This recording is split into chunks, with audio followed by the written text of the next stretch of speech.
네, 반갑습니다. 저는 연세코인 이비인후과 전문의 최윤석 원장입니다.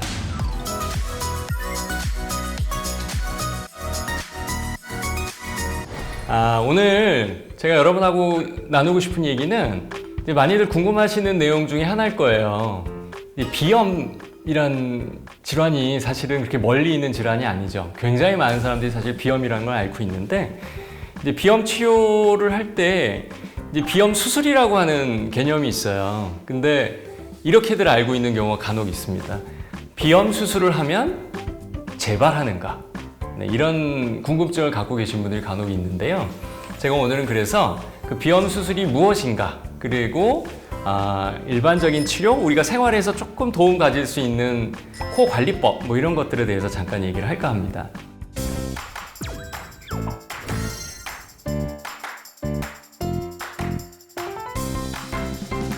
비염이라고 하는 거는 말 그대로 코 안에 염증이 생긴 거를 비염이라고 하죠.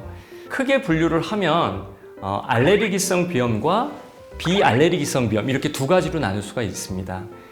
알레르기성 비염은 외부에서 어떤 물질이 들어와서 염증이 생기는 거고, 비알레르기성 비염은 그렇지 않은 비염을 통칭하는 얘기거든요.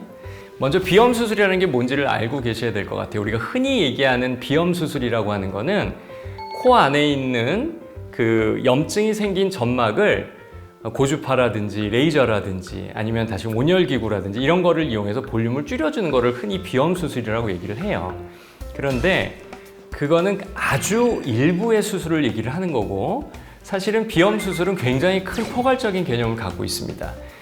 구조가 잘못되어 있을 때 그 안에 있는 구조를 같이 교정하는 비중격 교정술이라든지 비중격 성형술, 또는 비중격의 상부를 교정하는 비밸브 교정술, 또 코 주변에 있는 부비동이라고 하는 공간에 고름이 찼을 때 제거해주는 축농증 수술, 또 바깥의 코가 같이 많이 변형이 왔을 때 그걸 같이 교정을 해주는 기능적 코성형, 사실은 이런 게 전부 비염 수술에 포함이 되게 됩니다.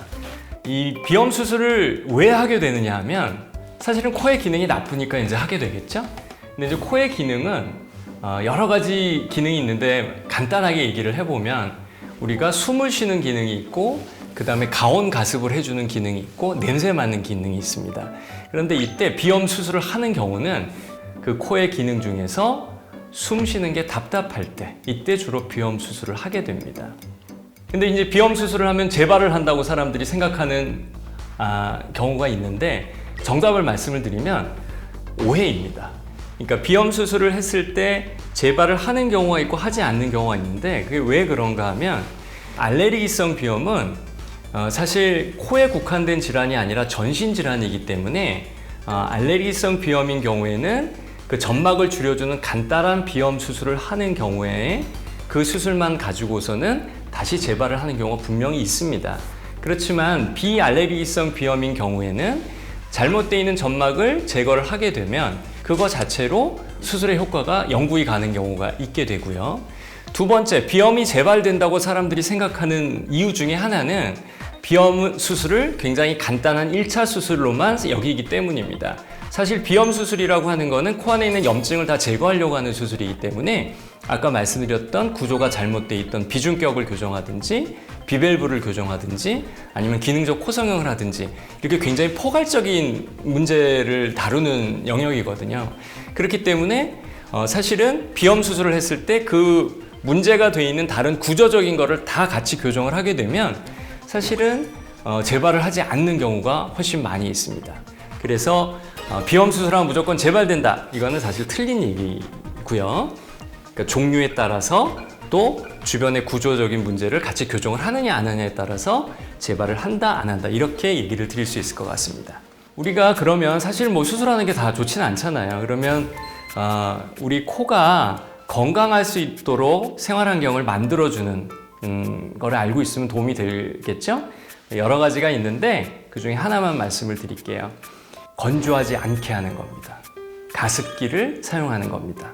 왜냐하면 코의 기능 중에 아까 숨을 쉰다든지 냄새를 맡는다든지 하는 거와 동시에 가장 중요한 기능 두 가지는, 코의 기능 두 가지는 가온 가습 그리고 필터링 하는 겁니다. 밖에서 들어온 공기가 우리가 코를 통해서 폐로 들어가게 되는데 이 코를 통할 때 이 코 앞에서 뒤까지가 한 6cm, 7cm 정도 되는데 그 사이를 통과할 때 먼지가 거의 90% 정도가 걸러지거든요. 온도, 습도는 거의 10%씩 올라갑니다. 그러니까 이러는 사이에 먼지가 90%가 걸러지는 거예요. 그러니까 굉장히 효과 좋은 공기청정기 역할을 하는 거죠. 또 하나는 온도, 습도도 10%씩 올려주는 거예요. 할 때 여기 있던 차가운 공기가 들어가면서 따뜻해지는 거죠. 그래서 우리 몸에 들어가는 공기를 순화하고 따뜻하고 우리 몸에 사용할 수 있는 공기로 바꿔주는 겁니다. 그러니까 코는 공기청정기인 동시에 또 가온 가습할 수 있는 가습기의 역할을 하게 되는 거거든요. 그렇기 때문에 우리가 일상생활을 할 때 공기청정기랑 가온 가습기를 사용을 하게 되면 우리 코의 기능을 밖에서 도와주는 겁니다. 그렇기 때문에 실제 어떤 비염이건 간에 가온이 되는 가습기를 사용하시고 공기청정기를 사용하시는 거는 코 기능에는 분명히 도움이 됩니다. 이렇게 기억하시면 좋아요. 코 기능을 좋아지게 하는 환경은 따뜻하고 습한 공기가 코에 좋다. 그리고 차갑고 건조한 공기가 나쁘다. 이렇게 생각하시면 됩니다. 그래서 혹시 해외여행을 가신다고 할 때 나는 코가 나빠 그러면 공기가 차고 건조한 북유럽보다는 공기가 따뜻하고 습한 동남아 여행을 가시는 게 코 기능에 도움이 된다. 이렇게 생각하시면 잊어먹지 않고 잘 기억하실 수 있을 거라고 생각합니다. 네, 오늘은 이렇게 그냥 비염에 대한 간단한 얘기를 살펴봤는데요. 제일 중요한 거는 우리가 비염이 생기지 않도록 주변 환경을 깨끗하게 하고 혹시 문제가 생겼을 때는 어떤 비염인가를 알아보고 혹시 수술을 하게 되면 간단하게 1차적인 비염 수술을 할 것인가 아니면 비중격이나 비밸브 아니면 기능적 코성형을 해야 되는 구조적인 걸 같이 교정을 해야 되는가 이런 것들을 의사 선생님하고 같이 잘 상의하셔서 정확한 치료를 선택하는 것이 코 건강을 지키는 데 도움이 될 수 있겠습니다.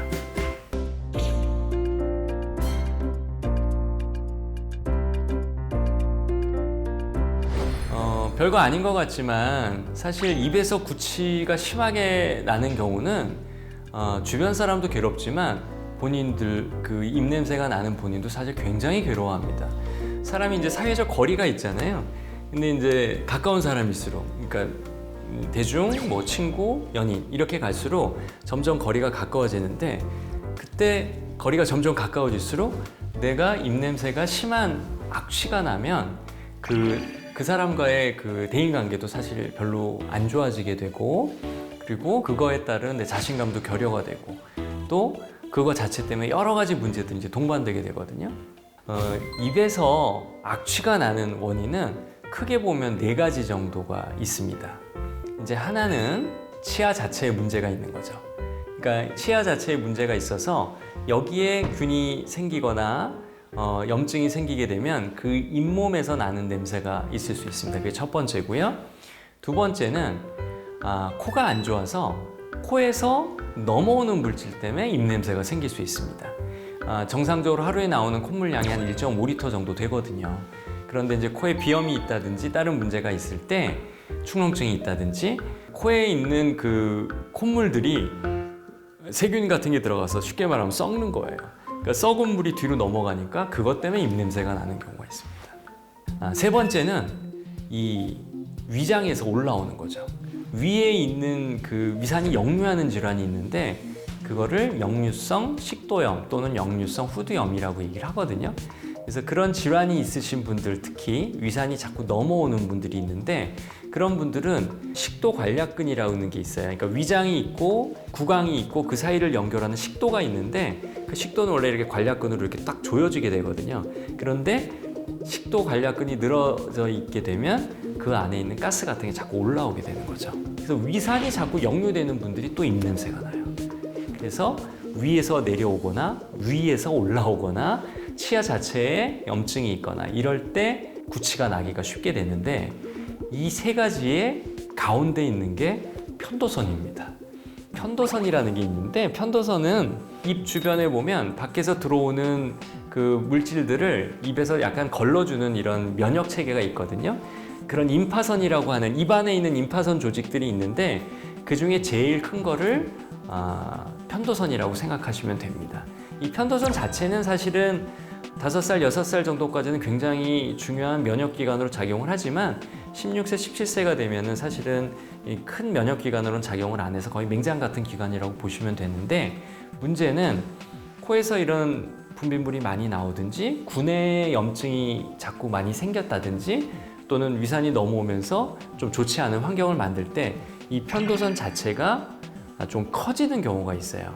그래서 거기에 염증이 생기는 편도염이라고 하거든요.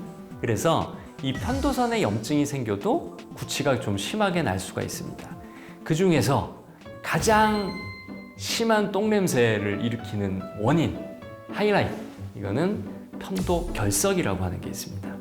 아까 말씀드렸던 그 4가지 원인 중에 계속 반복이 돼서 편도선이 자꾸 커지다 보면 편도선에 또란 돌멩이 같은 게 생길 때가 있거든요. 그걸 편도결석이라고 하는데, 가끔 경험해 보셨을지 모르겠어요. 칫솔질을 하거나 아니면 재채기를 할 때 입에서 뭔가 누런 알갱이가 튀어나왔어요, 이러고 오시는 분들이 있거든요. 그게 바로 편도결석입니다. 이 편도결석은 정확히 말씀을 드리면 돌은 아니고요. 편도선에서 나오는 분비물, 밖에서 들어오는 세균, 그리고 음식 찌꺼기, 이런 것들이 뭉쳐서 생긴 돌 같은 석회 성분을 얘기를 하는 거예요.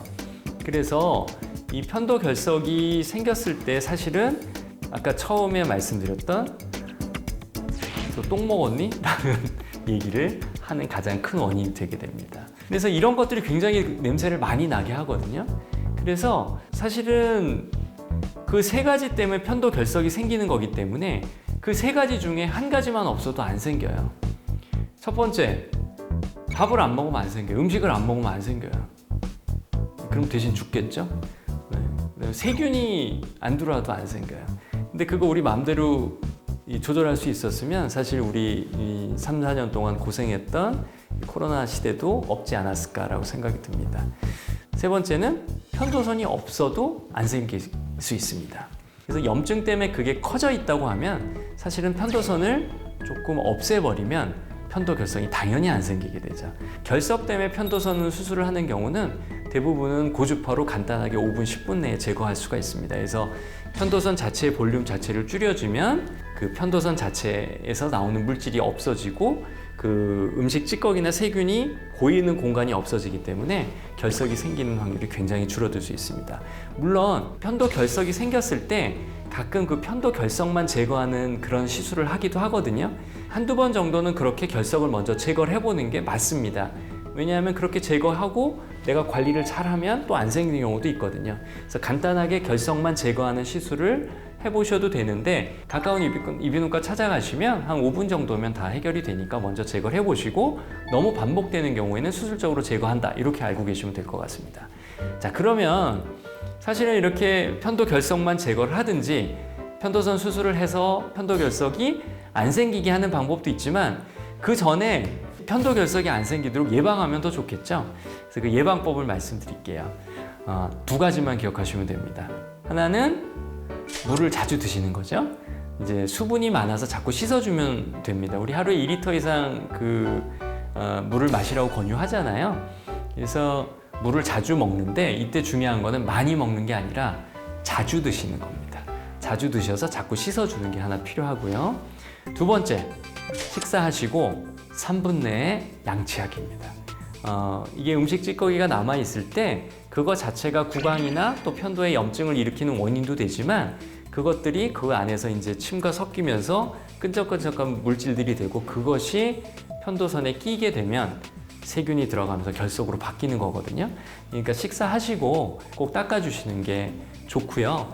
그 2가지만 사실 잘 지키셔도 이렇게 결석을 병원 와서 뺀다든지 편도선을 녹인다든지 이런 거 안 하게 되는 확률이 훨씬 높거든요. 그러니까 미리미리 예방해 보시고, 내가 다른 질환이 있는지, 치아 질환이 있는지, 그 다음에 코 쪽에 문제가 있는지, 아니면 위장 질환이 있는지 체크를 하시고, 그래도 냄새가 난다, 결국에 편도선으로 다 모이게 되거든요. 그럼 내가 편도결석이 혹시 있지 않는지 한번 체크해 보시는 게 똥을 먹었냐는 소리 억울하게 듣지 않는 방법이 될 수 있을 것 같습니다.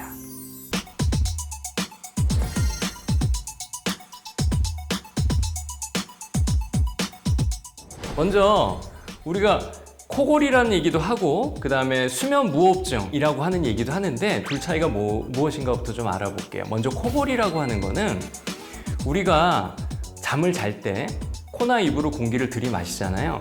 그럼 그 들이마신 공기가 폐까지 내려가야 되는데 그 폐까지 내려가는 길 중에서 어느 부위든지 좁아져 있고 그 좁은 부위가 떨릴 때 나는 소리를 코골이라고 합니다. 이 공기가 들어갈 때 그 가는 길이 좁아져 있어서 떨리다가 길이 막혀버리면 그거를 수면 무호흡증이라고 합니다. 그러니까 예를 들면 그러니까 코골이는 이건 코골이고 이렇게 숨을 쉬는 거는 수면 무호흡증이라고 합니다. 자, 이제 그러면 이게 궁금하실 거예요. 자, 코골이 과연 꼭 치료해야 되는가? 이게 또 궁금하실 수 있죠. 자, 코골이는 사실 내가 불편한 게 아니에요. 옆 사람이 괴롭지 내가 괴로운 건 아니잖아요. 그죠? 잠잘 때 옆 사람한테 미안할 뿐이지 사실은 내가 불편하지 않다. 이렇게 생각하는 경우가 많이 있습니다. 근데 문제는 코를 고시는 분들의 상당히 많은 분들이 다 수면 무호흡증을 동반한다는 거죠. 수면 무호흡증은 꼭 치료를 하셔야 됩니다. 왜냐하면 저녁에 우리가 잠을 자는 거는 그 다음날 활동할 수 있게 머리도 쉬고 몸도 쉬어서 몸 상태를 리셋해서 그 다음날 활동할 수 있는 좋은 상태를 만들기 위해서 쉬는 건데 수면 무호흡증이라고 하는 건 말 그대로 산소 공급이 끊기는 거거든요. 그러니까 몸도 못 쉬고 머리도 못 쉬는 거죠. 그러니까 코를 고는 분들이 증상들이 되게 그 다음날 그 낮에 생활하실 때 조금 졸리고 멍한 느낌도 있고 항상 무기력하고 피곤하고 뭐 기억력도 좀 감퇴되는 것 같고 또 청소년들 같은 경우에는 이 뭐 학습 장애가 온다든지 집중력 장애가 온다든지 또 남성분들 중년 남성분들 같은 경우 무호흡증이 심한 분들은 발기부전이 온다든지 이런 산소 공급이 안 돼서 생기는 여러 가지 문제들이 오게 되거든요. 그렇기 때문에 그런 것들은 꼭 해결을 돼야 되는데 코를 고시는 분들이 그런 증상이 온다고 하는 것은 거의 수면 무호흡증이 동반된다는 겁니다. 그렇기 때문에 코를 고시는 분들은 수면 무호흡증이 있는지를 꼭 검사를 하셔서 그렇다고 하면 그거에 대한 치료를 하는 게 맞습니다. 다음 우리가 이제 코골이를 치료하는 이유 중에 하나가 그 코를 고는 환자분 자체의 건강을 위해서도 있지만 사실은 배우자를 위해서도 코골이는 조금 치료를 하는 게 좋아요. 왜냐하면 이 코골이 소리가 얼마나 큰 소리인가 하면 우리 지하철역에 서 있을 때 이 지하철이 들어오잖아요. 그때 굉장히 뽀앙 그 소리보다 더 큽니다. 데시벨을 재보면. 그럼 생각해 보면 나 배우자가 옆에서 자는데 귀에다 대고 지하철 들어오는 소리를 밤새도록 내놓는 거죠. 청력이 나빠지는 경우도 있습니다. 또 배우자나 같이 자는 친구가 잠을 못 자기 때문에 그 친구도 역시 그 다음날 활동하는데 문제가 생기는 경우도 있고요. 그래서 코골이는 치료를 해야 되느냐 보면 이거를 우습게만 보시면 안 되고 수면 무호흡증이 있는지를 꼭 확인해서 치료를 하셔야 되고요. 그러면 이 치료는 어떻게 하느냐? 코골이 치료는 크게 보면 수술을 하는 게 있고 그 다음에 비수술적인 치료가 있습니다.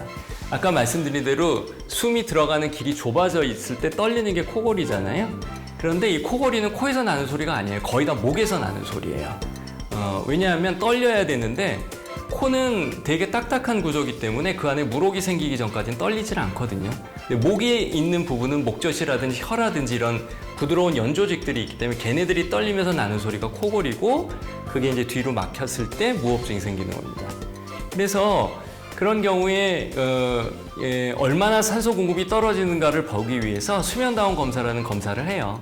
이제 병원에 오셔서 저녁에 이렇게 잠을 주무실 때 이 사람이 얼마나 산소 공급이 안 되는지, 다른 동반된 질환은 없는지, 심장에 문제는 없는지, 산소 공급이 얼마나 안 되는지 뭐 이런 것들을 봐서 기계를 쓰느냐 아니면 수술을 하느냐 이렇게 됩니다.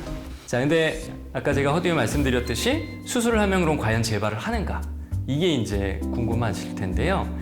코골이 수술은 문제는 목에서 나는 소리이지만 코가 나쁘면 목이 대부분 나빠지거든요. 공기가 코에서 걸러져서 내려가야 문제가 안 생기는데 코가 나쁜 사람이 되게 목이 나빠져요. 그래서 코골이 수술이라고 하는 거는 목에 있는 부분을 연조직, 옛날엔 목젖 잘라내는 수술을 코골이 수술이라고 했는데 요즘 그렇지 않습니다. 대부분의 경우에는 일단 코에 문제가 있는지를 확인을 해서 거기에 문제가 있으면 코 쪽을 먼저 교정을 해봅니다. 그래서 코 쪽이 좋아지면 목 쪽이 따라서 좋아지는 경우가 있거든요. 그래서 코 쪽을 교정하는 게 코골이 수술은 아니지만 코 쪽을 해결을 해놓고 그 다음에 목을 보는 거죠. 그 다음에 계속 문제가 있으면 그 다음에 목에 대한 처치가 들어가게 되는 거죠. 예전처럼 목젖만 잘라내는 게 아니라 혀뿌리를 일부를 조금 줄여주기도 하고 편도선을 떼내기도 하고 또 턱을 앞으로 이렇게 전이시켜서 이 뒤에 있는 목의 공간을 넓혀지는 수술을 하게 되거든요. 이제 그런 수술을 하게 됐을 때 정말 이 사람이 구조적인 문제가 있고 수술을 해서 해결이 될 수 있는 분들을 수술을 하게 되면 코골이 수술은 재발을 하지 않습니다. 근데 이제 문제가 되는 거는 이 사람이 정말 수술을 해도 되는 분인가? 사실은 이런 수술을 하면 안 되는 분들이 있거든요. 예를 들어 길 전체가 막힌다든지 아니면 머리에 문제가 있다든지 이런 분들 같은 경우는 양압기라고 하는 그런 비수술적인 치료를 하셔야 됩니다. 그 두 개를 정확하게 구분을 하려면 수면다운 검사라는 검사를 해야 되는데 예전에 무분별하게 그냥 코골이 수술은 다 목젖에서 나는 소리하고 잘라내는 이런 수술을 했기 때문에 코골이 수술은 재발한다 이렇게 생각하는 경우가 있죠. 그런데 원인을 정확하게 알아서 정확한 치료를 하고 수술을 하신다고 하면 코골이 수술이 꼭 재발을 하는 것은 아닙니다. 더불어서 우리가 항상 알아야 되는 거는 공간이 좁아지기 때문에 나는 소리가 코골이거든요. 그렇기 때문에 체중을 빼면 좋아진다는 얘기가 있습니다. 이 얘기는 100% 맞는 얘기입니다. 완전히 없어지지 않을 수는 있어요. 구조가 잘못돼서 그걸 개선해야 되기 때문에. 그렇지만 거꾸로 체중이 많이 나가면 비만인 분들이 왜 코를 골게 되냐면 살이 찌면 사실은 기도 부분에도 목 부분에도 살이 찌거든요. 그러니까 그 숨을 쉬는 길 자체가 좁아져 있어요. 좁을 때 떨리는 소리가 코골이라고 그랬죠. 그러니까 코를 골기가 쉬워지고 또 배가 많이 나오셔도 살이 쪘을 때 복부 비만이 생기면 우리 가슴과 배를 나눠주는 횡격막이라고 하는 근육이 있죠. 얘가 이제 위로 밀리는 거예요. 그럼 전체적으로 우리가 활용할 수 있는 그 공기 통로가 좁아져 있기 때문에 코를 고는 확률이 훨씬 높아지는 겁니다.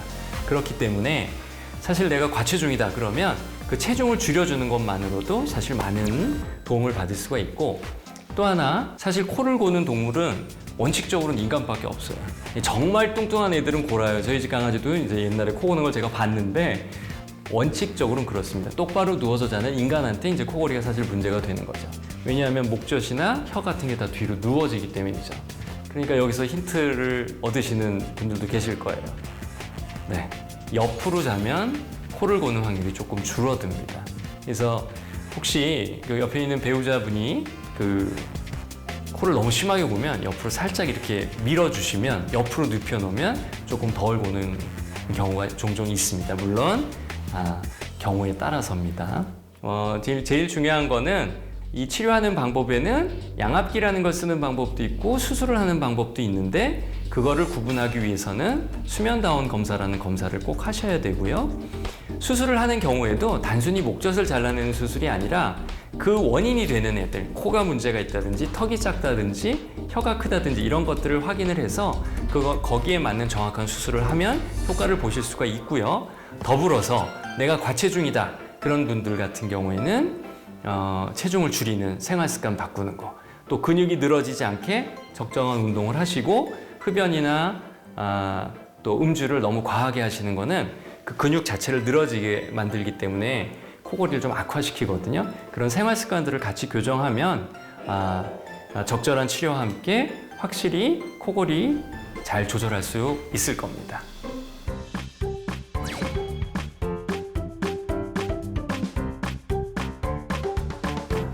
이 비중격 만곡증을 얘기하기 전에 코가 어떻게 생겼는지를 먼저 간단히 우리 생각해 보면 우리가 코를 보면 콧구멍이 두 개잖아요. 그 가운데를 가르는 판이 있어요. 그거를 비중격이라고 얘기합니다. 코 가운데 있는 막이라는 뜻이겠죠? 걔가 이제 코에 기둥이 돼 있는 거고요. 그 위에 뼈랑 연골들이 지붕처럼 올라가 있는 게 코의 구조고요. 그리고 이제 그 주변에 뭐 이런 부비동이라고 하는 공기주머니 같은 것들이 있게 되는 겁니다. 자, 그런데 이 비중격이 왜 중요하냐 하면은 코의 가운데 있어서 코를 받쳐주는 어떤 그 지지 구조로도 역할을 하지만 이 비중격이 잘못되면 코의 기능이 많이 나빠지게 될 수 있습니다. 그 휘어진 것 자체로 공기가 들어가는 길을 막기 때문에 호흡곤란이 올 수가 있고요. 그러니까 코가 막히면 자꾸 이제 답답해 하시는 거죠. 그래서 걸러지는 거나 배출이 잘 안 되게 되면 비염 유발을 하게 됩니다. 물론 비염 종류는 여러 가지가 있지만 비중격이 휜 것 자체는 어떤 비염이건 간에 악화요인이 됩니다. 그래서 코의 기능을 나빠지게 하는 경우가 하나가 있고요. 그게 조금 더 진행이 되면 그 코 주변에 있는 부비동이라고 하는데 그래서 하루에 콧물이 1.5리터씩 나오는데 그게 나오지 못하고 쌓이게 돼요. 그걸 축농이라고 하거든요. 그런 축농증을 조금 악화시키게 되는 이런 기능적인 문제도 있고요. 또 비중격이라고 하는 게 코를 받치는 기둥이기 때문에 얘가 휘게 되면 겉에 있는 코 모양이 같이 휘거나 눌리거나 이렇게 코의 모양이 변형이 오는 경우가 있습니다. 그러니까 비중격 자체는 기능적인 면으로도 중요하고 또 미적인 면에서도 굉장히 중요한 역할을 하게 됩니다. 그럼 이 비중격을 언제 수술을 하게 되냐?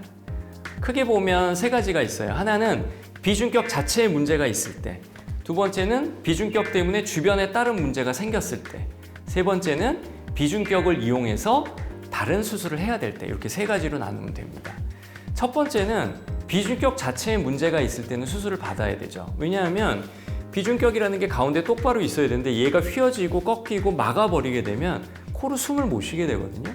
또 하나는 비중격 기둥이 잘못되어 있으면 겉에 있는 코의 모양이 많이 휘거나 눌리거나 변형이 올 수 있기 때문에 겉에 있는 코를 바르게 똑바르게 자기 높이만큼을 찾기 위해서는 속에 있는 비중격을 똑바로 잡아주는 게 필수적입니다. 그리고 너무 많이 휘어 있게 되면 또 그 휘어진 것 때문에 혈관들이 자꾸 터지거든요. 그러니까 코피가 굉장히 많이 자주 나게 돼요. 그래서 이런 비중격에 문제가 있을 때는 그걸 바로잡는 수술을 하게 되고요. 두 번째는 조금 전에 말씀드린 대로 비중격 때문에 다른 문제가 생겼을 때 공기가 코를 통해서 폐로 들어가야 되는데 그게 잘 안 되니까 그 아래쪽에 문제가 생겨요. 기관지염이라든지 폐렴이라든지 이런 것들이 올 수도 있고요. 또 비중격이 휘어서 코로 숨을 못 쉬게 되면 입으로 자꾸 숨을 쉬게 되니까 이 목 안에 염증이 생기든지 이런 경우가 있습니다. 이럴 때는 비중격을 바로 잡아서 코의 기능을 좀 좋아지게 만들어줘야 되는 거죠. 세 번째는 비중격에 문제가 없더라도 가끔 다른 이유로 그 비중격에 있는 연골이나 뼈를 다른 수술을 할 때 사용할 수가 있어요. 예를 들어서 코가 많이 다쳤을 때 코뼈가 깨졌다든지 아니면 코 모양이 변형이 왔을 때 비중격 연골을 이용해서 그런 무너져 있는 코를 재건해 줄 때 사용하는 재료로 사용할 수가 있습니다. 아니면 미용적인 성형을 할 때도 비중격 연골이 코랑 같은 연골이기 때문에 코 모양을 만드는 데 굉장히 도움이 되거든요. 그래서 그럴 때 그런 수술 재료로 사용하기 위해서 비중격에 있는 연골을 떼는 그런 수술을 할 수 있습니다.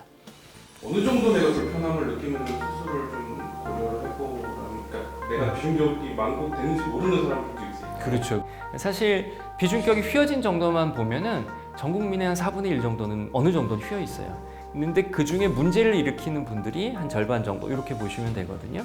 어떤 증상들이 있느냐? 대표적인 게 코로 숨을 못 쉬는 거예요.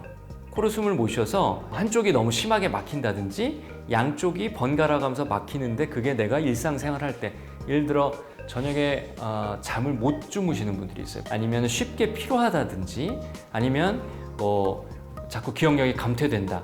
왜냐하면 산소 공급이 적어지게 되기 때문이거든요. 공기는 사실 무조건 코를 통해서 들어가는 공기만 폐끝까지 들어가거든요. 그러니까 소위 말하는 심호흡이라는 거는 코를 통해서만 돼요. 예를 들어서 심호흡 해봐 그러면 사람들이 되게 이렇게 숨을 쉬려고 하지 이런 사람은 거의 없어요. 아니면 그 다음날 너무 피곤하다든지 아니면 코피가 너무 자주 나와 이런 경우에는 수술을 고려해 보는 것이 좋겠습니다. 이 비중격 수술은 어떻게 하느냐? 그러니까 비중격 수술을 하는 것도 굉장히 사실 여러 개가 있거든요. 근데 크게 나눠보면 비중격을 일부를 잘라내는 비중격 절제술이라는 게 있고요. 비중격을 다시 만들어주는 비중격 재건술이라는 게 있고요. 그 중에서도 특히 기능적인 부분을 더 강하게 만들어주는 비밸브 수술이라고 하는 게 있고 그 다음에 겉에 코까지 같이 교정을 해주는 기능적 코성형이라는 게 있습니다. 어찌됐든 이 비중격 절제술이라고 하는 건 문제가 된 부분만을 잘라내는 건데 수술이 조금 제한적이라서 이 비중격 절제술만 하는 경우는 사실 굉장히 드뭅니다. 왜냐하면 아주 일부만 절제를 할 수가 있거든요. 왜냐하면 비중격이라고 하는 거는 코를 받쳐주는 기둥이기도 하기 때문에 기둥을 다 잘라내면 코가 무너지게 돼요. 그래서 코에 가까운 부분이나 코 입구에 가까운 부위는 떼낼 수가 없습니다. 그래서 안쪽 중앙 부위에 문제가 있을 때만 이 비중격 절제술이라는 걸 할 수가 있고요. 대부분의 경우에 그 코를 받치는 코의 앞쪽이나 위쪽에 문제가 생겼을 때는 그거를 더 강화해주는 비중격 재건술이나 비밸브 재건술이라는 수술을 하게 됩니다. 그때 바깥에 있는 지붕에 해당되는 뼈나 연골들이 무너져 있거나 변형이 많이 왔을 때는 그런 것들을 같이 교정을 하면서 비중격을 교정해주는 기능적 코성형을 하게 되죠. 그래서 어느 정도의 문제가 있느냐에 따라서 사실은 비중격 수술도 여러 가지가 있게 됩니다. 이제 간혹 이게 있어요. 수술을 할 때 사람들이 사실 제일 고민되고 걱정되는 것 중에 하나는 기껏 힘들게 수술했는데 이거 재발하면 어떡하지? 이런 고민들 하시게 되거든요. 비중격 수술이 재발되는 거는 대부분의 경우는 너무 어린 나이에 수술을 할 때예요. 그러니까 우리가 코가 어릴 때부터 계속 자라서 완성이 되는 건 16, 17세가 지나야 완성이 되거든요. 사실 그 이전에 수술을 하게 되면 코가 계속 변형이 오는 과정이기 때문에 재발을 하는 경우가 많이 있습니다. 그렇지만 그 나이가 지나가서 이게 단순히 잘라내는 비중격 절제술이 아니라 비중격 자체를 제대로 만들어주는 비중격 재건술이라고 하는 수술 이상을 하게 되면 재발하는 경우는 성인에서는 극히 드물다고 말씀드릴 수 있습니다. 그래서 나이나 어떤 수술 방법에 따라서 재발 유무는 차이가 있다. 이렇게 생각하시면 될 것 같습니다. 오늘은 그러니까 비중격에 대해서 얘기해봤는데요.